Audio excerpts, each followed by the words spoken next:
कहानी की शुरुआत में हमें योसी नाम के लड़के को देखते हैं जो कि एक अलग लाइफ जीना चाहता है, जिसे बचपन से घूमने फिरने का काफी शौक था। इसलिए वो अपने इस शौक को पूरा करने के लिए बोलीविया जा रहा है, जहां उसे अमेज़न के जंगलों को एक्सप्लोर करना है। सफर के दौरान योसी अपनी मंजिल पर पहुंच जाता है। दरअसल यह ऑस्ट्रेलिया का एक गाँव होता है जो कि बहुत खूबसूरत होता है और योसी इस जगह जाने के लिए बहुत ही ज्यादा एक्साइटेड होता है। अब ये लोग जंगल के लिए निकल जाते हैं, जहाँ पर योसी की मुलाकात एक लड़के से होती है जिसका नाम मार्क्स होता है। वो एक टीचर था। अब ये सभी लोग एक जंगल में रुकते हैं रात गुजारने के लिए और अगली सुबह मार्क्स योसी को लेकर अपने एक और दोस्त से मिलाता है जिसका नाम केविन होता है। और यहाँ पर हमें पता चलता है केविन एक हैकर और एक फोटोग्राफर होता है और इन तीनों की आपस में बहुत अच्छी दोस्ती हो जाती है। अब यहाँ पर योसी को एक लड़की मिलती है और ये दोनों मिलकर वहाँ पर बहुत सारा टाइम स्पेंड करते हैं, एक दूसरे के साथ रहते हैं। फाइनली इन दोनों को प्यार हो जाता है। अगले दिन योसी मार्केट में घूम रहा होता है, तभी उसके पीछे से आवाज आती है, क्या तुम अमेरिकन हो? योसी बोलता है कि नहीं, दरअसल इस आदमी का नाम कार्ल होता है जिसे जंगल के बारे में सारी जानकारी होती है। वो योसी को बताता है कि अगर जंगल का तुम्हें असली अनुभव लेना है तुम्हें जंगल के बीचों बीच में जाना होगा। जिसके बाद ये सारी बातें योसी अपने दोस्त मार्क्स और केविन को बताता है और उन्हें भी अपने साथ जंगल में चलने के लिए बोलता है। पहले तो वो दोनों मना करते हैं, लेकिन बाद में सब जाने के लिए मान जाते हैं और इसके बाद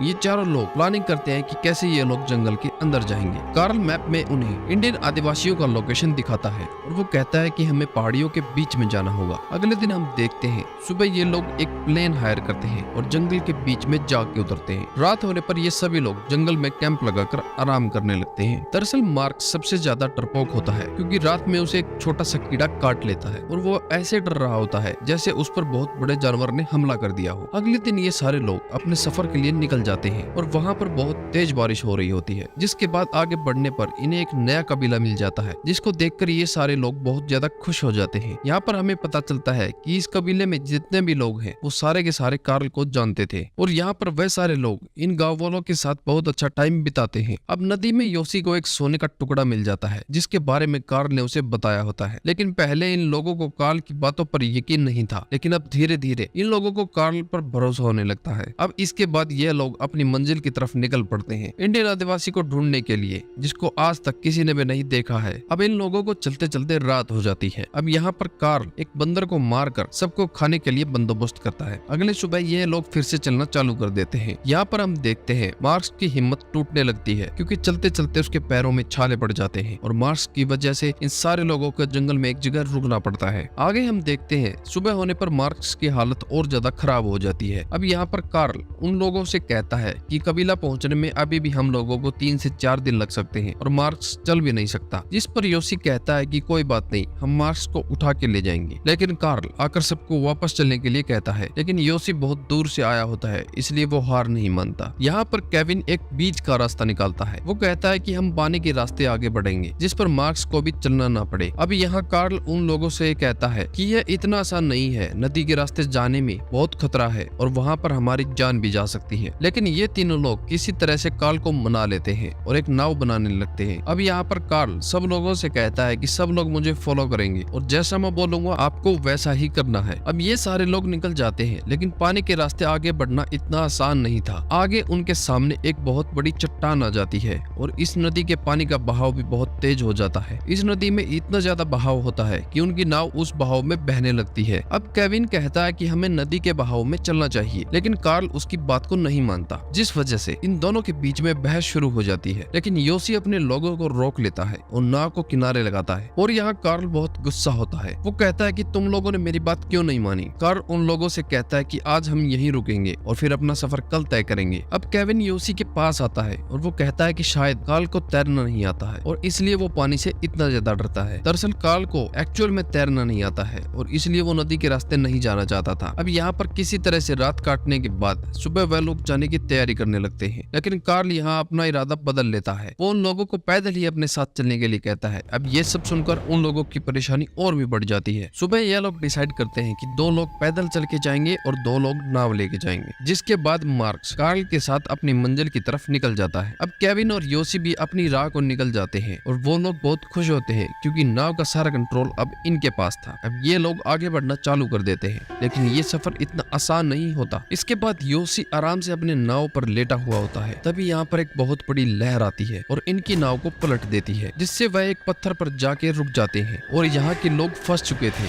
यहाँ पर केविन योशी से कहता है कि अगर हमें जान बचानी है तो हमें किनारे तक जाना होगा, और जब मैं किनारे पर पहुंच जाऊंगा तो तुम अपनी रस्सी किनारे फेंकना, जिससे कि मैं वो रस्सी की मदद से मैं तुम्हें भी बचा सकूं। योशी केविन से कहता है कि ये बहुत ही ज्यादा खतरनाक है, तुम पानी में तैर सकते हो। दरअसल योशी यहाँ पर बहुत ज्यादा डर जाता है, लेकिन केविन उसे सहारा देता है। वो कहता है कि घबराओ मत, मैं किनारे पर जाकर तुम्हारी जान बचा लूंगा। अब केविन जैसे तैसे किनारे तक पहुंच जाता है और वो योशी को रस्सी फेंकने के लिए कहता है, लेकिन तभी एक बहुत बड़ी लहर आती है और वो योशी को एक टक्कर मारती है, जिससे कि योशी नदी में बह जाता है। केविन योशी को बहता हुआ देखता है, लेकिन अब वो कुछ नहीं कर सकता था। आगे योशी किसी तरह से एक पत्थर को पकड़ लेता है और वो किसी तरह से नदी से बाहर आता है। वो केविन को आवाज लगाता है और उसे ढूंढने की बहुत कोशिश करता है। दरअसल योशी नदी में बहकर बहुत ही आगे आ चुका था और केविन भी दूर छूट चुका था। अब योशी इस बड़े घने जंगल में अकेला फंस गया होता है और इसी वक्त यहाँ पर बहुत जोर से बारिश होने शुरू हो जाती है। योशी के पास ना ही खाने के लिए खाना है और न ही रहने के लिए कैंप, लेकिन तभी उसे नदी में उसका बैग दिखता है और वो उस नदी के किनारे कूदकर अपने बैग को पकड़ लेता है। अब बैग में एक छोटी सी बाइबल होती है और कुछ दवाइयाँ होती हैं। इसको खाने से योशी के अंदर थोड़ी सी एनर्जी आती है और इसके बाद वो केविन को ढूंढना फिर से चालू कर देता है। वो दोबारा से आवाज लगाता है, लेकिन केविन उसे कहीं नहीं दिखता और यहाँ से निराश होकर योशी नदी के किनारे बैठ जाता है। लेकिन वो भी अभी हार नहीं मानने वाला था। वो अपना बैग खोलता है और उसमें से पेन को बाहर निकालता है और वो नदी का नक्शा बनाता है। वो डिसाइड करता है कि अब वो नदी के रास्ते आगे बढ़ेगा। अब आगे चलने पर उसे बहुत तेज भूख लगी होती है, लेकिन उसके पास खाने के लिए कुछ भी नहीं होता। तभी यहाँ पर रात हो जाती है और योशी सो जाता है, लेकिन रात में उसे किसी की आवाज आती है। उसे लगता है कि केविन है और जब वह उठ के सामने देखता है तो उसे मार्क्स दिखाई देता है, जिसे देखकर योशी बहुत ज्यादा खुश हो जाता है। और जैसे ही वो वहाँ पर टॉर्च जलाकर देखता है, वहाँ पर कोई भी नहीं होता। दरअसल ये बस उसका एक भ्रम होता है और वह निराश होकर सो जाता है। अगली सुबह जब वो सोकर उठता है तो उसके माथे पर बहुत तेज दर्द हो रहा होता है और जब वो वहाँ पर छूकर देखता है तो उसे फील होता है कि उसके स्किन में कोई कीड़ा घुस गया है। अब यहाँ पर योशी एक चाकू की मदद से अपने स्किन को काटकर उस कीड़े को बाहर निकालता है और यहाँ पर योशी को बहुत ही ज्यादा दर्द हो रहा होता है, लेकिन उसके पास और कोई रास्ता नहीं होता। अब वह यहाँ से आगे बढ़ना चालू कर देता है। कुछ ही दूर उसे कुछ चिड़ियों के अंडे मिलते हैं और जब वह अंडे को खाने के लिए फोड़ता है तो अंडे के अंदर चिड़िया का छोटा सा बच्चा होता है। लेकिन यहाँ योशी को इतनी ज्यादा भूख लग रही होती है कि वो उस बच्चे को जिंदा ही खा जाता है और इसके बाद वह फिर से आगे बढ़ना शुरू कर देता है। कुछ देर बाद उसे कुछ लोगों का सामान मिलता है। अब योशी यहाँ पर थोड़ी देर रुक कर आराम करता है। तभी वह अपने जूते निकाल कर देखता है कि उसके पैर काफी ज्यादा जख्मी हो चुके थे। अब यह सब देखने के बाद योशी की हिम्मत टूट जाती है और उसे एहसास होता है कि मार्क्स का पैर जब जख्मी था तो उसे कैसा लग रहा होगा। योशी उसे मन में ही सॉरी बोलने लगता है। अगली सुबह वह फिर से चलने लगता है। तभी उसे किसी के पैरों के निशान दिखाई देते हैं। उसे लगता है कि यह निशान केविन के हैं और वह काफी ज्यादा खुश हो जाता है। आगे चलने के बाद उसे कुछ अंडे के छिलके दिखाई देते हैं जिसे उसने ही खाया होता है। तब उसके समझ में आता है कि वह घूम फिर के उसी जगह आ चुका है। इसके बाद वह और भी ज्यादा निराश हो जाता है। दूसरी तरफ हम देखते हैं कि कुछ गांव वालों को केविन नदी किनारे पड़ा हुआ मिलता है, जिसके बाद गांव वाले उसे उठाकर अपने गांव ले जाते हैं, जहां पर केविन ठीक होने के बाद पुलिस स्टेशन जाता है और वो ऑफिसर से कहता है कि उसका दोस्त अभी भी जंगल में फंसा हुआ है और हमें उसे ढूंढना होगा। जिसके बाद ऑफिसर उसकी बात मान जाता है और एक प्लेन की मदद से योशी को ढूंढना चालू कर देता है। दूसरी तरफ योशी को भी प्लेन की आवाज आ रही होती है और वह एक लाल कपड़ा आसमान में लहराने लगता है, लेकिन वह लोग उसे नहीं देख पाते, इसलिए वह लोग खाली हाथ ही लौट जाते हैं। लेकिन यहाँ पर केविन हार नहीं मानता और एक बोट के ड्राइवर को जंगल में चलने के लिए कहता है। लेकिन वह ड्राइवर केविन से कहता है कि तुम्हारे दोस्त को खोए हुए 3 हफ्ते हो गए हैं और शायद तुम्हारा दोस्त मर चुका होगा, इसलिए उसे ढूंढना काफी मुश्किल है। लेकिन केविन को कहीं ना कहीं एक भरोसा होता है कि उसका दोस्त जिंदा है। इसके बाद वह लोग नदी के रास्ते जंगल के लिए निकल जाते हैं। दूसरी तरफ हम योशी को देखते हैं जो कि जमीन पर पड़ा हुआ होता है और उसकी हालत काफी खराब होती है। लेकिन तभी उसे वहाँ पर एक आदिवासी लड़की दिखाई देती है, लेकिन वह लड़की योशी से डर के भागने लगती है। लेकिन योशी उसे समझाने की कोशिश करता है कि वह उसे कुछ नहीं करेगा और वह उसे कहता है कि वह रास्ता भटक चुका है और शायद उसे तुम्हारी मदद चाहिए। यहाँ पर हमें पता चलता है कि दरअसल वह लड़की भी रास्ता भटक गई थी और उसके पास भी न खाने के लिए कुछ होता है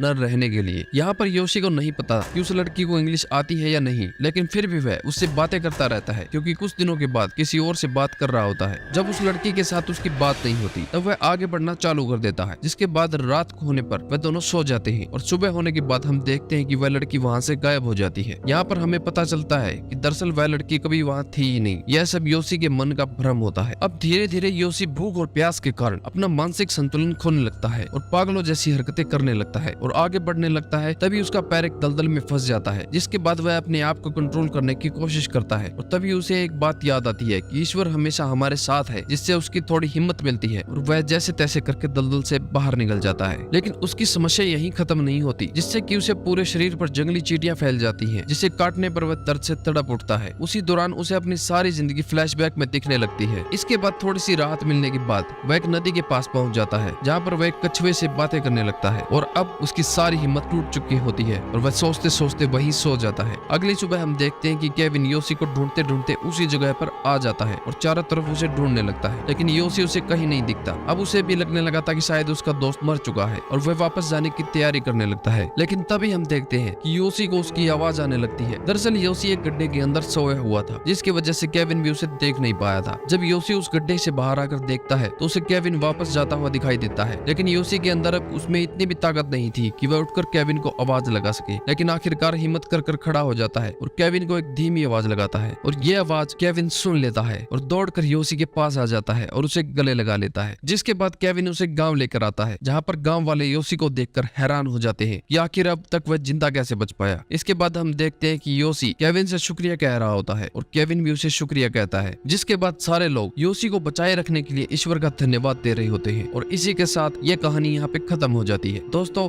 इस कहानी से हमें यह सीख मिलती है कि जिंदगी में किसी भी समय पर हमें कभी भी हार नहीं माननी चाहिए और अपनी परेशानियों को डटकर सामना करते रहना चाहिए, क्योंकि वक्त हमेशा एक समान नहीं रहता और वह एक न एक दिन जरूर बदलता है। तो दोस्तों, आशा करते हैं आपको यह फिल्म बहुत अच्छी लगी होगी और आगे भी ऐसे ही कमाल के वीडियोस देखने के लिए हमारे चैनल को सब्सक्राइब कीजिए और बेल आइकन को भी प्रेस कीजिए, जिससे कि हमारी सारी वीडियोस की नोटिफिकेशन आप तक पहुंच सके। तो चलिए मिलते हैं अगले वीडियो में, तब तक के लिए गुड बाय।